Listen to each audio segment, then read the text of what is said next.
Sadgurunath Maharaj Ki Jai, and welcome to Jagadambe Reads the Holy Books of India, Mahabharata477. As you may remember, Krupa was harassing Drishtadyumna. He was overcome with fainting, and he went away from the presence of Krupa. But Krupa followed him and kept on harassing him and the Pandava army. He was like Drona today. No one could stop him from destroying the army. Shikandi was fighting a duel with Kritavarma. He did not fare well either. He was wounded, and he too had to leave the presence of Kritavarma, admitting defeat. Krupa, Kritavarma, and Radeya were bent on destroying the army. Arjuna, of course, was excellent. The Kaurava army was like a huge pile of cotton caught in a gale. He was accosted by the Samsaptikas, who were still left alive. Most of them were killed, and the rest fled away in panic. Duryodhana fought with Yudhishthira. It was a very interesting duel. Duryodhana was a Maharatika, and his heart was singing when he saw the enemy army being scorched up by Radeya and Kritavarma. Duryodhana was fighting well today, but Yudhishthira defeated him easily. The first 4 arrows killed the 4 horses of the king.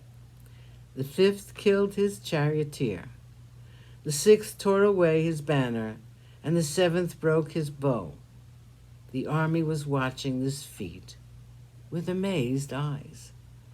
The 8th arrow tossed the sword of Duryodhana from his hand.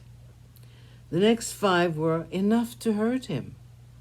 The arrows followed each other so swiftly that Duryodhana had no time even to think. Seeing his condition, Radeya, Ashwatthama, and Krupa hurried to his assistance. Other warriors surrounded Yudhishthira, and the fight became general. It was well past midday. Bhima was almost like Arjuna. So fast was the rate at which the army was melting at his touch. Duryodhana fought again with Yudhishthira. He had not forgiven him for humiliating him earlier in the day. Yudhishthira was only too happy to oblige. The fight went on longer. Finally, Yudhishthira threw a javelin at him, and the king fainted because of a wound in his chest. Kritavarma came and took him away. The war raged on till the end of the day. A large portion of the army on either side had been slaughtered. But nothing remarkable happened on the 16th day of the Great War, the first day of the leadership of Radeya. The sun sloped his way toward the west. The fight went on long after that. The soldiers were scared that the fight might continue far into the night, as it had done once before. They all tried to leave the field, even before they were asked to withdraw. The 2 armies were withdrawn. There was not much celebration on either side, nor was there much depression. It was again like the first day of the war, when the noble Bhishma was the commander.